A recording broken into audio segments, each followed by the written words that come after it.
धन्य है आप प्रभु। आज आपकी लीला का एक अनोखा रंग देखा है मैंने। कितना सुंदर है ये संसार, कितनी अनुपम है ये रचना, ये प्रेम, ये भावना, ये स्नेह।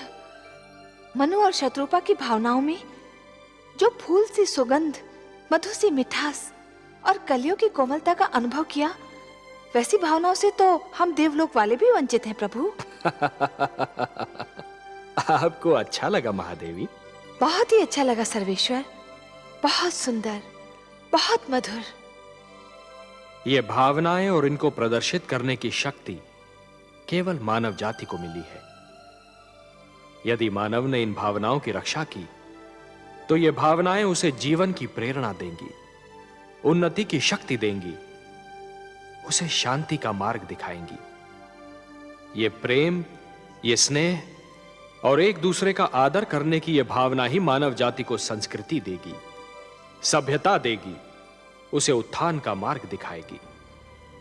और यदि मानव ने इन भावनाओं को त्याग दिया तो वो पशु और पिशाच के स्तर से भी नीचे जा गिरेगा। मेरी तो प्रार्थना है कि ऐसा दिन कभी ना आए प्रभु। ये सुंदर संसार यूं ही बसा रहे, प्रेम की ये शीतल धूप यूं ही बिखरी रहे, जीवन यूं ही मुस्कुराता रहे। मुझे तो इस धरती और इस जीवन से स्नेह हो गया है प्रभु। भगवान श्री विष्णु की मुस्कान बता रही थी कि माता लक्ष्मी ने अभी संसार का एक ही रूप देखा है। दूसरे रूप का ज्ञान तो केवल भगवान विष्णु को ही था। वो जानते थे कि क्या होगा और वही हुआ। परंतु मानव जन्म के साथ ही मानव के मन में जन्म लिया महत्वाकांक्षाओं ने, लालसाओं ने। मानव जाति बलवान और निर्बल, छोटे और बड़े, निर्धन और धनवान, राजा और रंक के वर्गों में बंटने लगी। शक्ति अभिमान में, बल अत्याचार में और प्रेम व्यभिचार में बदलने लगा। हिंसा भड़क उठे, युद्ध होने लगे। मेरे आंगन में रक्त की बाढ़ आ गई।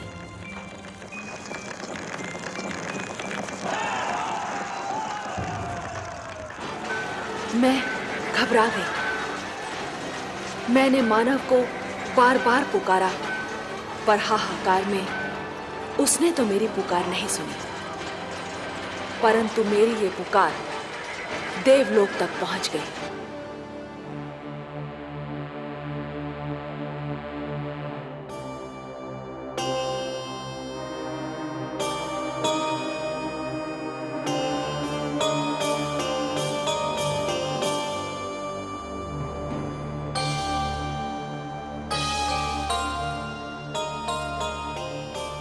क्या बात है महादेवी?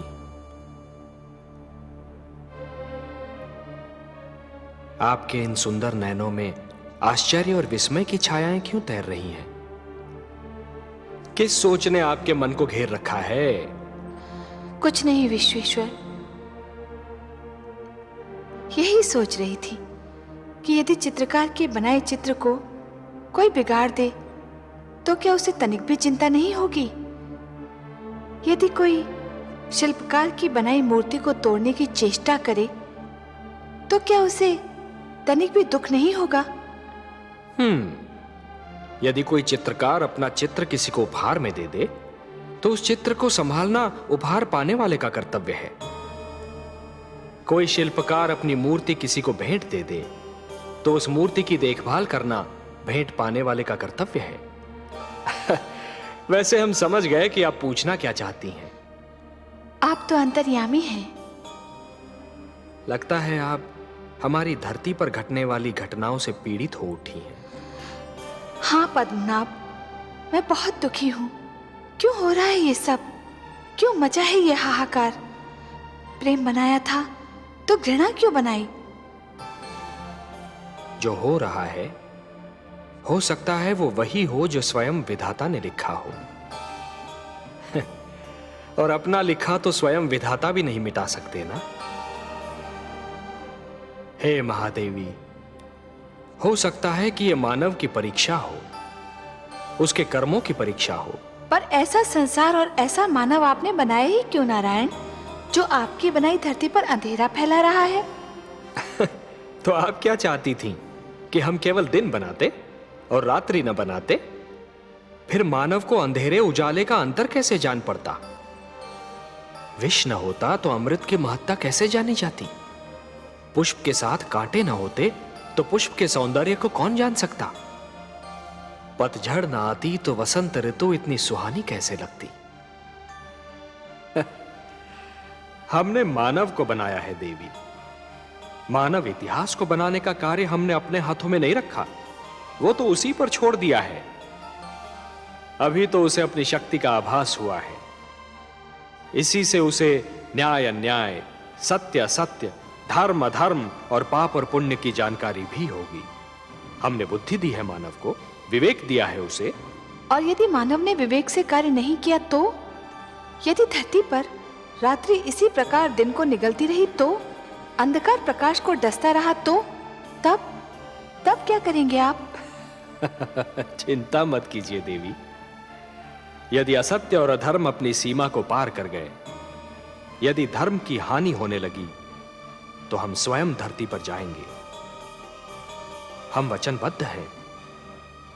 परित्राणाय साधूनाम विनाशाय च दुष्कृताम धर्म संस्थापनार्थाय संभवामि युगे युगे। अपनी लीला तो आप ही स्वयं जानते हैं पद्मनाभ।